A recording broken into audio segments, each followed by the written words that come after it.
একজন আমাকে বললেন, আমার অভিজ্ঞতা থেকে বলছি, তুমি অভাবে আছো এ কথা কখনো কাউকে বুঝতে দিও না। যদি বুঝতে পারে, তোমার আপনজনও তোমার কাছ থেকে সরে যাবে, পর তো দূরের কথা।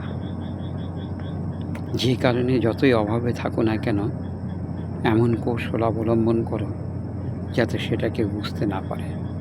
সবাই যেন বুঝতে পারে যে তুমি সচ্ছল বা তুমি সফল ব্যক্তি।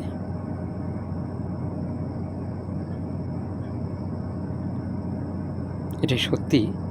আমি তো আমার ব্যর্থতার কথা, আমার অর্থনৈতিক দুর্বলতার কথা আমি ফেসবুক, ইউটিউবে প্রকাশ করি।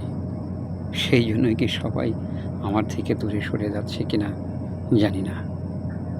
তো সবাইকে কাছে ফেরানোর জন্য মিথ্যা বলবো, কৌশল করে বলবো আমি খুব ভালো আছি, অর্থনৈতিকভাবে সচ্ছল আছি।